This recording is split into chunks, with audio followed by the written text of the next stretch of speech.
Well, hello and welcome to Push to Be More. I'm your host, Matt Edmundson, and we are about to dive into another deep exploration of what fuels the journey called life. Yes, we are. And dear listener, forgive my nasal tones. I'm recovering from man flu. Not so serious that I needed to call the paramedics, but close. But we're coming out the other side. Now, joining me today, I have an exciting guest, Stephen Whyte from NED Holdings, and we'll be delving into his unique experiences, the hurdles he's had to push through, the way he recharges his batteries, and what more looks like. Now, don't forget, all of the show notes and transcript of our conversation are going to be on the website, pushtobemore.com. And whilst you're there, if you haven't done so already, sign up for the newsletter. Because each week we will zip all of the show's insights, links, and goodies directly to your inbox, absolutely for free, which is groovy. Just like this music.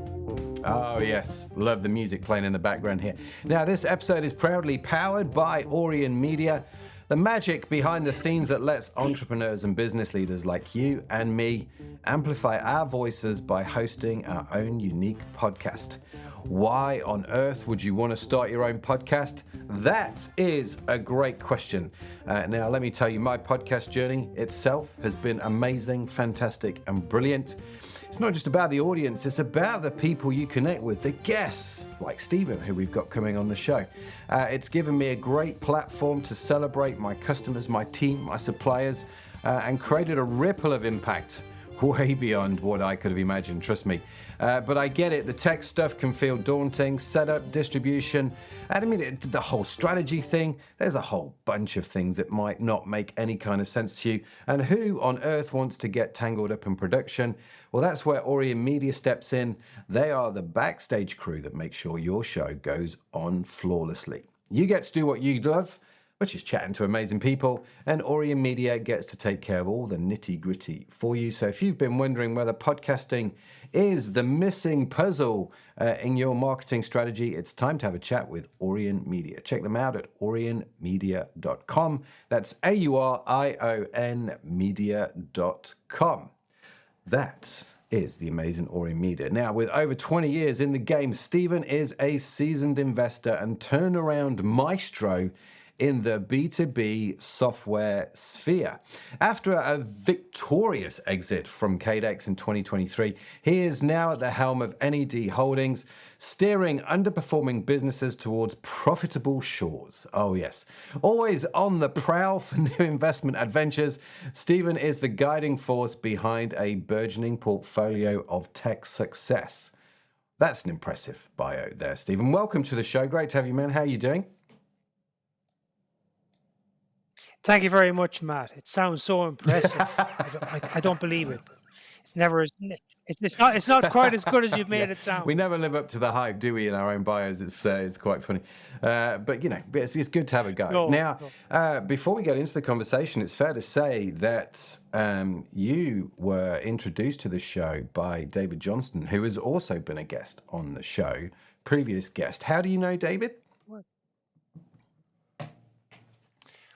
Oh, David and I have intersected in the GRC space, governance, risk and compliance space here in the UK over the past 2 or 3 years, or probably past 5 or 6 years. And David is a real thought leader in what's happening in GRC, which for most people is quite a boring space because it's in the background. It's businesses, whether it be service businesses or software businesses, that are helping make the world a safer place. And we only realize that the world is a safe place when stuff happens that we wake up and realize it's not a safe place. So keeping airlines in the sky, keeping planes landing without crashing. There's a lot of GRC in the background. Yeah. No one It's one of those even things, knows isn't it, it's happening. where David was a great guest, by the way, and if you haven't heard the episode, do check it out, dear listener. But it's one of those things, like you say, where I'm very grateful for stuff that I don't know about, you know, all this sort of stuff that happens in the background that we just take for granted now. Like a plane, we just assume the plane's going to land when we get on it. And there's a lot of people in the background making sure that that actually happens, which and if that's you, I'm very, very grateful, no doubt. So, Stephen, you know David, let's jump into this. First question we like to ask guests. Although technically, I appreciate this is the second question we're asking you. If we're going to get pedantic, which my son is, if he's listening. We love to ask guests, if you had your own podcast, because, this show's sponsored by Ori Media. We're big fans of podcasting to, use podcasting to grow your own business. If you did have your own podcast and you could interview anybody on your show, past or present, that's had a big influence on your life, who would you interview and why? Probably a bit cheesy. You've probably heard Mm. this before, but I'd interview my dad. My dad passed 6 years ago. I'm now a dad myself to an 18-year-old, and probably my biggest success, I think, to date Yeah. has been my son and seeing him grow and evolve. And being a parent is the Mm-hmm. one thing you don't get a second chance at, really. There's no training Definitely, yeah. course, there's no Yeah. manual, there's no operator's manual for becoming a dad. Yeah. So we all muddle along through it, and the mistakes you make can compound quite quickly, whereas the stuff you do, you don't see the Yeah, that's true. return for many, many, many years. So yeah, I'd go back and interview my dad, because we all are turning into our parents one way or the other. Yeah. So my wife will frequently remind me of my bad traits that I have picked up Yeah. from my mum, for example, without the positive traits, etc. But yeah, I think understand my dad more and his decisions and his life journey, because his life journey became the formative years of my Right. personal journey. And I'm a big believer in Mm-hmm. both nature and nurture. I think as human beings, our nature gives us Yeah. possibly a leg up in life, but the environment that we are born into and how we're nurtured in that environment Yeah. also has a massive impact. So I'm certain that my dad has had a huge formative influence on me. So a conversation with him Yeah. would help me understand That's really myself interesting, isn't better. it? That you talk about that, and I think, were you close to your dad? Were you and your dad mates? Was that a good relationship?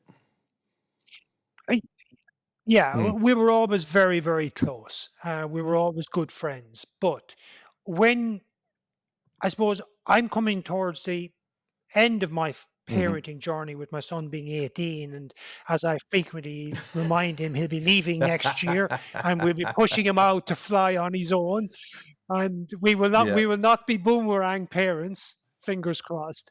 But when I was Mm. young, my dad was very busy making ends meet on a Yeah. very small Irish farm, and it was a very tough environment. It He was building a farm from nothing, where farming was not his actual vocation. He was a reluctant farmer. He didn't If he had his time Right. over again, he would not have been a farmer. He would have been a medic Yeah. or a legal Yeah. professional. That was his real calling. But he had to farm because that's why the Yeah. way Irish economy worked back then. So when I was young, he was very busy. So that juggling of work-life balance, we're all dealing with it today. Yeah. But my dad Yeah. was dealing with it as well. It's not a new thing, is it? The work-life balance. It's something that we've always had to sort of juggle with, I think. No. It's interesting. Your son is now 18, and you're coming to that sort of phase of life which we call the empty nester phase, isn't it? So two of my Yeah. boys, I have three kids, two boys and a daughter. So my two boys have, they're both over 18. They're both at uni. They've both left home. And it's just a really interesting phase of life now, for me and my wife, where a daughter in a few years' time, she'll be moving away from home. And you're starting to think of life, I think, in quite a different way all of a sudden, And have you thought about that, the empty nester thing? How's that sort of impacted you guys? Yes, gearing up for it, gearing up for it. We've been very fortunate in our personal circumstance that the exit from the QADEX Mm. business in 8, 9 months ago has been a catalyst for a Right. complete new chapter. So we're actually relocating our family next year from the UK to Ireland. So after Right. circa 30 years in the UK, I will be Hmm. relocating back home, technically back to where I was born. So we're Hmm. having to rediscover one another. Be and I know a lot of relationships Yeah. can struggle in that transition because you've spent the last 18 years or whatever length of time as parents on a joint enterprise, trying to raise kids, trying to make ends meet, trying to get your own personal space and work life balance, and suddenly you're faced with empty nesting, and Yeah, it it does. catches up on you a Yeah. lot quicker than you realize. So Right. so far so good. I'm really Yeah. looking No, absolutely. forward to And it. it's awesome that you guys are moving back to Ireland. Is that something you've wanted to do for a while? Mm. It's well, I relocated to the UK in 1994, and it was for 1 year. So I said to my family, "I'm going to the UK for a year." A career opportunity was presented to me with the company I was working for to move to the UK to work on an acquisition and an integration of a business within the corporate that I was working for at the time. So I said, "Yeah, I'll give it a year." 29 years ago. So That's really funny. When I moved to Liverpool, I was like, I'm just going up for university, which in my head was 3 years. And here I am 31 years later, I still live yeah, in this city, right? yeah, Which is, yeah, I think in the yeah, yeah. UK, is probably as close to Ireland as I can get whilst being in the UK. That's right. That's very much so. I Yeah, yeah, spent a yeah, lot of time absolutely, in Liverpool, absolutely. beautiful city. So, new chapter awaits. What you had this company QADEX, if I'm pronouncing that right, Stephen. Yeah. What was that, and why did you feel like it was time to exit? So QuadX was a business that I Mm, founded in 2007 as a software platform to manage okay. risk within the food supply chain. And I had worked in food manufacturing for the previous 9, 10 years of my career as a corporate, as an accountant. I was a qualified accountant. But I always, I suppose, from my upbringing, from my farming upbringing, I always had this Mm. itch to run my own business or be involved as a shareholder in my own business. So I set up the Quadex business in 2007. I did not have a clue what I was doing. I just thought there would be an opportunity. This was, if you Yeah, think this was the start of SaaS in 2007, software as a service yeah, was only really emerging as an opportunity. So there were so many spheres of business and industry yeah. that were still manual, that were open to be digitized. So I could see the opportunity to digitize risk management of the food supply chain. So I said, I'll do that. I'll set up a software business, having no idea how software is designed or built or deployed, etc. I just gave it a go. And so I started in that journey in 2007. I was very Hmm. lucky in so much as the business didn't fail. Uh, it stumbled from small success to small success and just got slightly bigger Yeah. each time. We bootstrapped the business. So I never had external shareholders. It was myself. I was a single lone founder, bootstrapped the business, and it just didn't fail. And we got product market fit. We got some customers. We kept reinvesting in the platform. And I suppose 15 years later, it was an overnight success. Yeah, I love that. I've heard that before. It's such a great phrase, isn't it? Yeah, yeah, yeah, absolutely. So a lot of hard work. Yeah, no one remembers No. no one remembers the 14 years of blood, No, and sweat, and especially for tears. you as the founder. I was talking to my wife about this, that, we often will read autobiographies, and you read people's story. And in those books, they tell you all the good things that happen. Do you know what I mean? This happened and that was amazing and all this sort of stuff. What you don't read in any book, and what they never tell you, is between that story and that story was 8 months of sheer boredom because they were working so hard to try and get from that part to that part. But it's just not an interesting story, is it? So we never hear that. Mm, We often hear just sort of mm, the crests of the wave in a lot of ways, and it's funny, yeah. 15 years to being an overnight success, and it's so true. mm. So the business then you exited. What are you doing now? So I suppose my current career started in 2019. So the QADEX business had got to a scale where I was really Mm. fortunate to have a very good management team who were running that business day to day. And truth be told, they told me I was getting in their I've heard way. that so many times from my management team.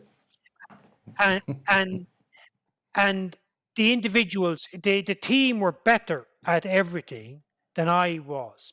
So there was not a job in the business in 2019 that couldn't be done better by someone else in the business. So we the team started saying, and I started to Yeah. realize I was getting in their way, in getting in the way of their personal development. So one of my team, a lady called Gemma, came up with the concept of Project Make Stephen Redundant. So, and she very passionately took the lead on Okay. Well Project done, Make Gemma. Stephen Yep. Redundant in 2019. And I leaned into that as well. I leaned into that project. And basically, we identified the stuff that I was still doing in the business. And one by Mm. one, delegated those tasks, those responsibilities to others, which was amazing to see how quickly other members of the team picked up those Yeah. responsibilities I had and did it better than I had ever done it. That was incredibly rewarding to realize actually Yeah. I was the limiting factor in the business. So as that project progressed, I started looking at what do I do? Because I suppose I'm a bit like a shark. No, I'm Hmm. not a shark, but I have to keep moving. If Yeah. I stop moving, I would die. I have to keep doing stuff. So I said, what are we good at? What do we do? We have a lot of skills within our business, and we were good at software development, and we had 40 odd engineers and testers in our software team.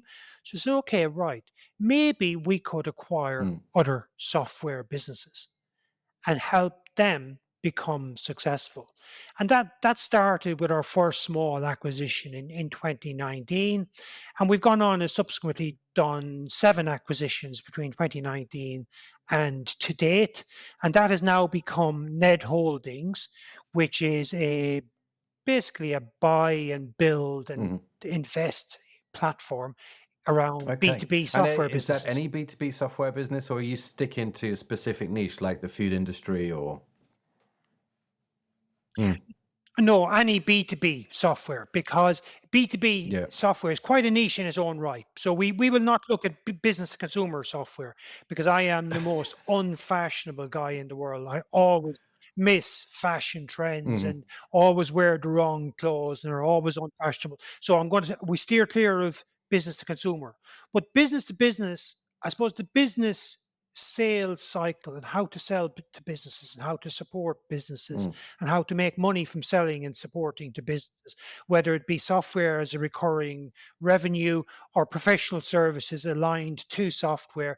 I get and I understand. So that's why we focus. So we have businesses that are communications businesses, that are testing GRC businesses, that are medical technology businesses. So anything B2B we will look at as long as we can see a thesis for how we can help that business Yeah. be a Yeah. better No, fair version of enough. That itself. sounds great.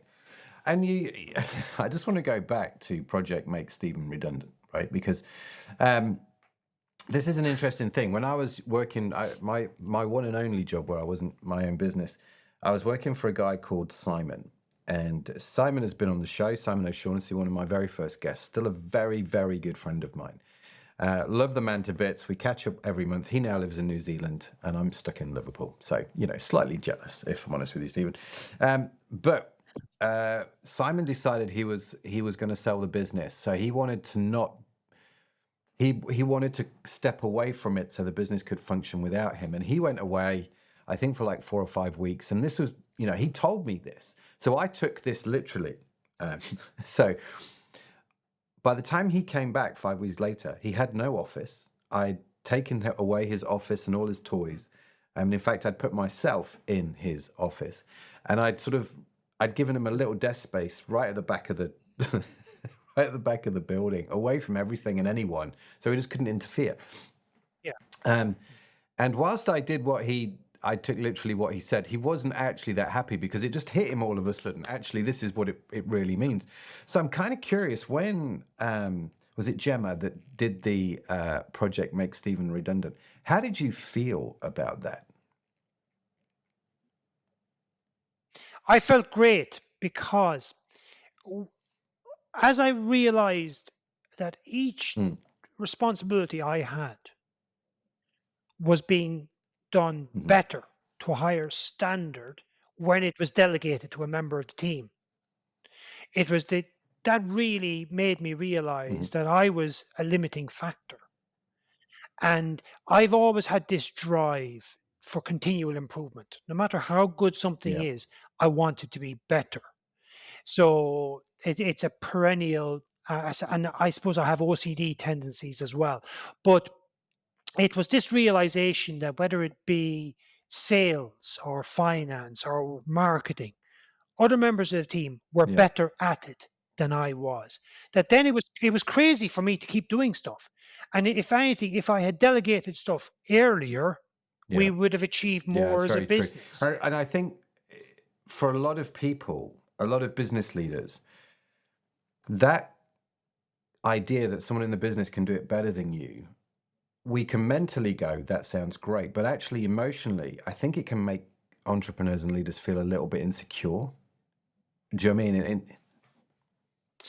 Yeah, but we have insecurities. I suppose one of my challenges, I know we might talk Mm, about challenges later, is insecurity and imposter syndrome. I struggle right. big time with imposter syndrome and insecurities, and I don't think that ever goes away. I'm personally, I'm quite fortunate now. I've got some friends who are very, very, very successful, uh, Uh-huh. heading towards billionaire type territory, and when you sit with these individuals and you have open conversations and we have the same insecurities and imposter syndrome and fear, I think the drive that you innately have to build and create businesses doesn't go Hmm. away when those businesses become successful. That internal Mm. fear No, and fair enough. insecurity is Well, you always mentioned there. it, challenges. So you've obviously had, you know, an interesting journey, uh, quite a fun journey by the sound of it. And it sounds like you've got a great team behind you. But I'm assuming it's not all plain sailing. You talked about imposter syndrome. Is that been your biggest challenge, or are there other things that you've sort of had to deal with that were bigger? I think for Okay. me, insecurity and imposter syndrome are the two biggest challenges because they're the challenges I have not been able to overcome.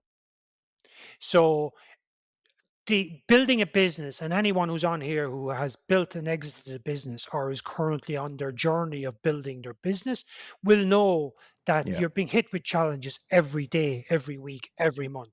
And just the magnitude of those challenges change, but you're constantly being hit with challenges. And the successful business leader overcomes those challenges.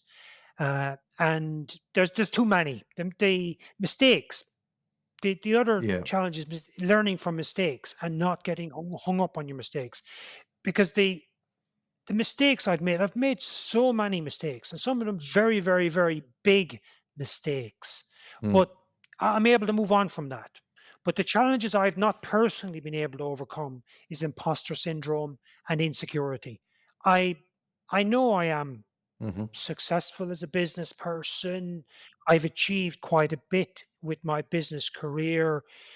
Technically, if I wanted to, I never need to work another day in my life, Yeah. but I'm still Yeah. It's full of interesting. insecurities. And where do you think they came from, Stephen? What? I don't know. Coming back on your point earlier, uh, maybe the conversation with my dad would have helped under Yeah. uncover the insecurities. But I suspect from speaking to other entrepreneurs that I know and I'm friendly Hmm. with, they have their insecurities as well. I suspect there is a thesis somewhere in some university that needs to go away and research ho- the Mm. insecurities of successful business people. And I suspect a lot of Yeah. them have insecurities because that's what I suppose that could be the well that this drive comes from. Because why would someone give up a very Mm. well-paying corporate career, which I did? I was a board level person in a large food group in my 20s. Yeah. I was sorted from a career point of view. Why did I give up all of that and take the risk on an entrepreneurial journey? I don't know. I really don't know, and it's beyond me because I'm not an academic. But I suspect a lot of successful people Mm. Yeah. have these insecurities underneath. They may not say it. They may not say it. I think one of the things I think the pandemic has been really beneficial in is it's helped us to be more open. Yeah. I think blokes in particular Mm. don't share their internal fears and Yeah. insecurities. They put up a Yeah. front. Everything's good here, nothing to Yeah. It's see. interesting that I mean that it's a shocking statistic, but I think it's young men in their early 20s who are more prone to suicide than any other group of people. And a lot of it comes down to men not having the ability to talk and deal with, what is going on emotionally and internally. Mm. And it's sad and it's shocking and it's true. And I think one of the things success does, and maybe part of the reason why entrepreneurs like success is entrepreneurs, when they're successful, it masks their insecurities because you can point to that and go, this has Yeah. worked well. Maybe people will think I'm okay because I've proven that I can be successful here.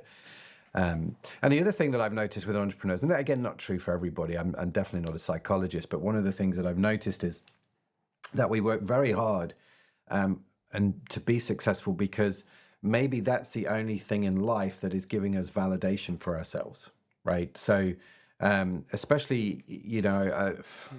it's sad, but a lot of people might have an unhappy relationship, and they're not getting that sense of contentment and validation, I suppose, from that relationship. So they turn to the business and pour all their effort in the business because that's something that they can control in a lot of ways. And when it's successful, it validates us. But at the heart of that lies this insecurity aspect that you talk about, Stephen, doesn't it? Yeah. Correct. I personally, I also think if the entrepreneur can Mm. balance their family life and bring the I suppose the resilience and the effort that they Mm. make with their business and bring some of that home with them at the weekend and to their family and invest energy in their family the same way they've invested energy in their business, they can actually address some Mm. of the challenges in their personal life. Because I have yet to meet someone amongst my friendship group who will say that their relationship with their life partner has Mm. been completely perfect from day one. I think Mm. business is a series of peaks and troughs. I think relationships, whether it be with Mm. your partner or your Yeah. children, is a series of peaks and troughs. And if you can invest your time in trying to make your personal life successful Mm. in the same way as you do with your business, you can probably juggle both. Uh, I feel I personally feel blessed. I've only got one kid. My son, who I mentioned earlier. I am in complete awe of families who have three, four children. I couldn't have coped with three or four children. I was just about able to Mm. invest the time in one child to ensure I was present when I needed to be present to ensure we've got to a point where Mm. he is probably my best friend and probably if you'd asked me for a second person who I would like to interview on my podcast after my dad, it'd probably be my Yeah. son because I'm very proud That's of the young amazing. man That's he has amazing. become. And you said at the start, actually, the biggest success has been your son. And it sounds, listening to you, Stephen, that that's been very intentional. It wasn't by accident. No, I wouldn't say so. No, this might get me into a lot of trouble, but I was an Right. awful parent for the first 18 months. In the first 18 months, I pretty much steered as clear as I could from being a hands-on Yeah. parent, changing nappies and getting up in the middle of the night. I very much delegated that responsibility, and I suppose I like to delegate, but that's something that most dads now don't delegate, they Mm, lean in. I didn't lean in on. I would say it was only when my son probably turned 4 or 5 and he started getting interested in sports and doing physical stuff that I started to lean mm, in and build a relationship with him. And because there was only one kid, because my siblings right. all have larger families. So they're juggling work, life, Mm, and a bigger family. And that's a huge, you're spreading yourself very thinly. Because I only had one son, I was able to get to pretty much all sports days, get to key milestone events in his life that I probably wouldn't mm. have been able to do if I'd had 4 children. It's So, interesting, isn't it? I mean, I've got three, and like you, I would say that I have a mm, great relationship with all of my kids. They're all amazing, um, and I'm super proud of every single one of them. I think they've become very good human beings, and I think they'll contribute a lot to the world. And as a mm, dad, you kind of, when they sort of fly the nest and they sort of turn from a kid to being a man, or from a girl to being a woman, you are both proud of them, and you kind of look at it and go, I'm super thankful I was part of that journey. You're just nothing but grateful mm. in a lot of ways, aren't you? And you get to play a role in that, which was lovely. Um, and you get them to see them, sort of play their part. But I think from my point of view, raising three kids, and I've been married 25 years. I am still in love with my wife as I was on day one. She's, if not more, she's an absolute legend. That, like you say, if you, that's not that just doesn't happen. You have to invest in that family No. aspect of it. Um, and I'm super glad that I did. And it's interesting you talk about the peaks and troughs in relationships, with your kids, with your wife, in business. I find now that it's very easy to bail when things start to get difficult, when you start to get into the trough. So, um, and I, I have theories as to why this is, Stephen, but it's interesting, isn't it, that if things become difficult, if things become complex, it's a lot easier to bail now and go, right, well, I'm out, Um, were you Mm. ever tempted in business, in life, when things were difficult, just to go, I'm out, I need to escape this? Or was it always a case of, no, I'm in this, I've got to make this work? No, the temptations to give up on the business were there multiple times. And in our relationship over the years, there were very low moments as well. And we had open conversations about it. But I suppose, again, I was quite lucky in that I realized that Mm, I'm a difficult person to live with. Uh, so therefore, I recognize I was very lucky that I had a wife who was prepared to live mm, with me and come with me on the journey. So, no, I suppose you get to a point, and I got to be careful, you don't get complacent, but you yeah. get to a point where you're actually very comfortable. So I really couldn't be bothered now because I like you, man. I actually love my wife. I can see myself. Yeah, we're would be knowing another Oh, congrats, man. 29 years this year. I'm going to get myself into trouble now. I'm not exactly sure how many years we're married. I wasn't prepped for. We're 20 plus years married. I know we celebrated 20 years in the past 2 or 3 years. We're 20 plus years married.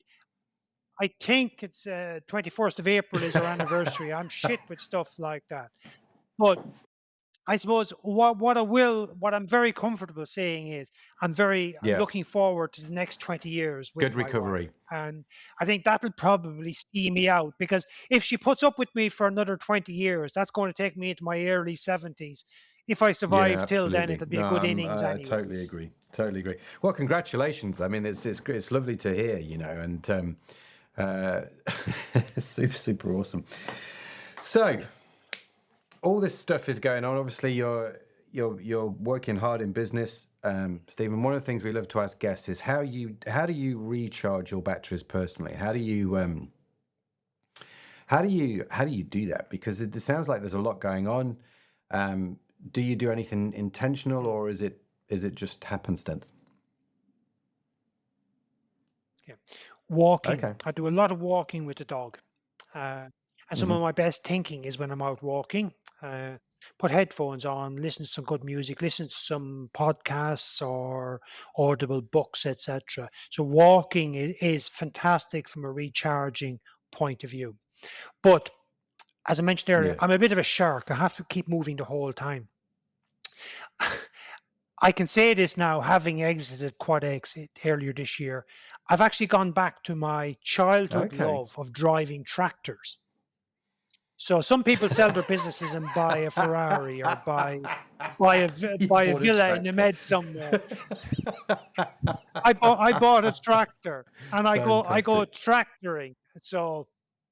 Uh, so and because one of the challenges with what we do now, which is Mm. buying businesses and turning them around, is you can go months and months and months and months with nothing happening. So tractoring allows me to just be doing stuff, yet be patient and wait for the right deal to come along, because it's very easy Yeah. to swing at Yeah. every deal that comes at you. The real skill is only to swing at the ones where you know you can make a difference and you Yeah, know you can absolutely. drive I real love that value. tractoring. I used to, when I was younger, Stephen, when I was about 18, I volunteered to work at a children's home in the States, North Carolina. And Yeah, I did this as a gap year between, a sixth form and university. And part of my job at the children's home was to spend 2 days a week riding a John Deere tractor, mowing hundreds of acres of grass for this children. yeah. 'Cause, I mean, land was abundant, let me tell you. And I would spend hours on this John, became very acquainted with the John Deere tractor. And this was back in the days when we didn't have MP3 players. We had cassettes in Walkman. Do you remember them, right? And Yeah, you were lucky to get yeah, yeah, 90 yeah, yeah, minutes on a tape, and you could flip it over. And in fact, my Walkman yeah. was so Yeah. advanced, you didn't have to take it out to flip it over. You push the button, and it, yeah, yeah, yeah. It was Oh, the amazing, reverse. Oh, the amazing, reverse. I remember. Yeah, life-changing technology. And so I'm sitting here listening to you talk about riding a tractor.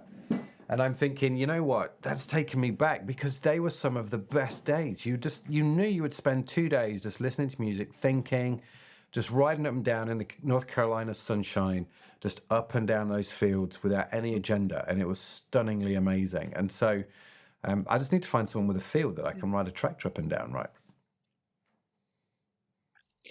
or find someone. Matt, reach out. I'll get you tractoring opportunities Fantastic. in Ireland anytime you want. Every summer, the farming contractors over there are crying out for I'm able-bodied people seeing a who can new drive business tractors. opportunity here, Stephen. It's just like I'm going to take burnout executives and I'm going to send them to your farm for 3 weeks just to drive a tractor. And it'd be amazing. Yeah, I, it'll be a chargeable experience. Actually, Matt, we've got a business opportunity there. If we use your podcast, we can set up a business whereby we do tractoring experiences. I'm loving that. I'm going to check the domain name, Tractoring Experience. Track, track to your Tractoring way to experiences. betterleadership.com. That kind Yeah. I'm loving that. That's fantastic. Well, I definitely get the tractoring. But you like walking. Is there a specific place you like to walk? Do you like to get up out in the hills? Yeah, we're very lucky here where we live in rural Yeah. Leicestershire. We're in a small village in England, and Uh, we're near the River Soar, and we have a place called Cossington Meadows, which is a nature reserve of mhm. several, probably a couple of hundred acres. So I generally can walk 6, 7, 8 kilometers most mornings with the dog, weather permitting, Fantastic. in the open countryside. So it's lovely. It Yeah. really does recharge Yeah. the batteries. Particularly in the Oh, summer when I geez, go yeah. out early at five See, that's o'clock one in of the the morning. things I miss living in Liverpool. I mean, Liverpool's a great place, but it is a city, um, and so the countryside is a drive. You can't Mm, just, you've got to be intentional. yeah, yeah. Um, what does growth look like? What does more look like for you? Where's the future heading?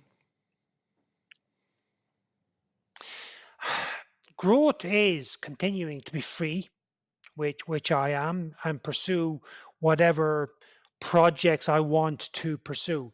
But as I suppose growth, I suppose commercially, is Yeah. finding more software businesses that we can help turn around. We can help bring them to a better place.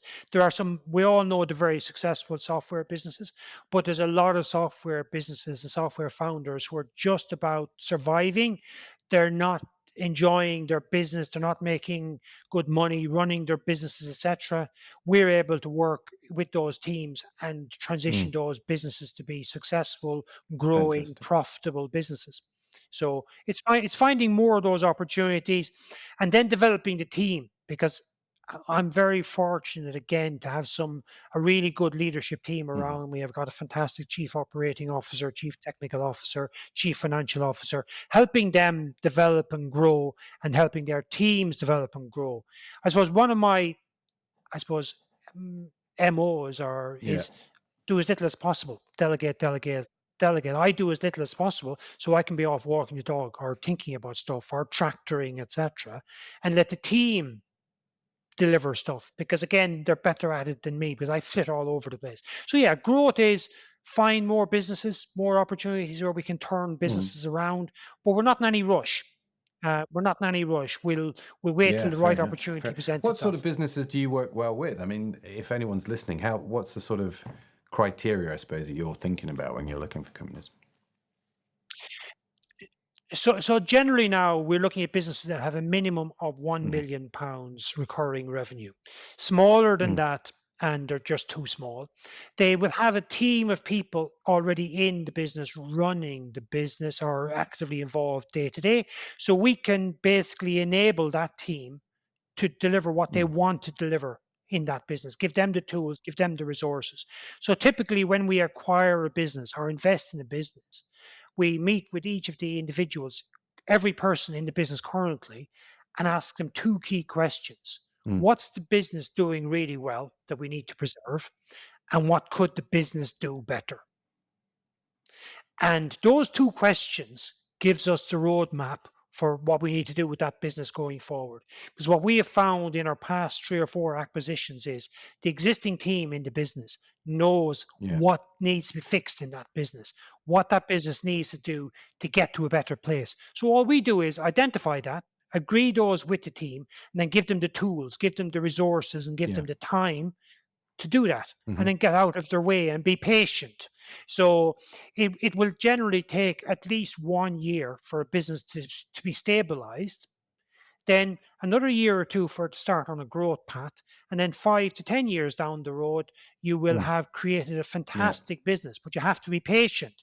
Whereas private equity and venture capitalists Time frames. are Yeah. working on much shorter time frames. Hmm. We work on a Very much good. longer time Very frame. good. Stephen, listen, I'm aware of time, so we're going to do the question box. Dun, dun, dun. I need to get music. I still need to get music. The question box. Oh, yes. Here we go. So I'm going to take these stack of questions. I'm going to flick through them. Wherever you tell me to stop, that's where we're going to stop. And that's the question I'm going to ask you. I'm just going to tell What you if I that's the don't last tell you to question, stop? which is What? ironically the last Stop. question. Stop. Okay. Well, you've kind of answered this one a little bit. If you had to choose between a happy home life and a mediocre career, or a successful career and a mediocre home life, which would you choose? Every day. Happy home life. Yeah. No, I'm with you. It's an easy Every day. question. Well, turns out the Yeah. last one was a good one. I'm just going to write your name on it so I know that you've answered that Yeah. question. Because if it comes up again, it'll be interesting to hear. And I wonder if people would say happy home because they feel that's the answer they should give. It's an interesting one, isn't it? There is an element to that, but also it's very easy when you're sitting in the seat I'm sitting with. I'm Mm. very comfortable with what I've achieved in my career. It's very easy Yeah. now to just say a happy home life. But if you're at the start of your career and you're struggling to make ends meet, that's a much, much, Yeah, much it more is. nuanced It really is. question. It's a fascinating one, isn't it? Um, really, really. Stephen, listen, I have thoroughly enjoyed the conversation. Love the conversation about tractors. Love the conversation about family. And just really enjoyed your enthusiasm and your humor and your joy for life. It's been an absolute treat having you on. If people want to reach out to you, if they want to connect with you, what's the best way to do that? I avoid all social It's probably why media you're quite except happy in LinkedIn. life. It's another Uh, successful thing. Just avoid social media. yeah, I am on LinkedIn at the moment. Who knows? I might come off LinkedIn at some point, but for the foreseeable future, I'm on LinkedIn. Fantastic. Look for You'll find Stephen me there. Whyte, NED Holdings on LinkedIn. We will, of course, link to Stephen's info in the show notes, which you can get along for free with a transcript on the website, pushtobemore.com. And of course, if you sign up to the newsletter, it'll be coming straight to your inbox. So just click the link, connect with Stephen, and say, how's it? Why would you not want to? Stephen, thanks, man. Really, really appreciate it. Genuinely love that conversation and super inspiring. And wish you all the best with the next few years, sir. Well, that's You're a welcome. wrap Thank on you. another invigorating conversation. A huge round of applause to Stephen. I need to do this, don't I? Hang on a second. Let me get my desk up. A huge round of applause. Oh, yes, for Stephen for joining us today. Okay, that's enough applause. And shedding light on his inspiring journey. And it was super inspiring, wasn't it? And I hope you got a lot out of that. Now, huge thanks again to today's show's sponsor, Orient Media. For all you change makers out there contemplating podcast, or podcasting, should I say, as a new vehicle of expression and connection, definitely connect with them at orientmedia.com. And don't forget, keep pushing to be more. Don't forget to follow the show wherever you get your podcast from, because we've got some more seriously compelling conversations up our sleeve. And in case no one's told you yet today, let me be the first. You are awesome. Yes, you are. Created awesome. It's just a burden you have to bear. Stephen has to bear it. I've got to bear it. You definitely have to bear it as well. Now, Push to Be More is brought to you live by Orient Media. For transcripts and show notes, as I said, swing on by the website, pushtobemore.com. Big kudos to the team that makes this show possible, Sadaf Bainon and Tanya Hutzlak. Also, shout out to Josh Edmundson for the amazing and wonderful theme music. So, from Stephen and from me, thank you so much for joining us. Have a fantastic week wherever you are. I'll catch you on the flip side. Until then, keep pushing. And bye for now.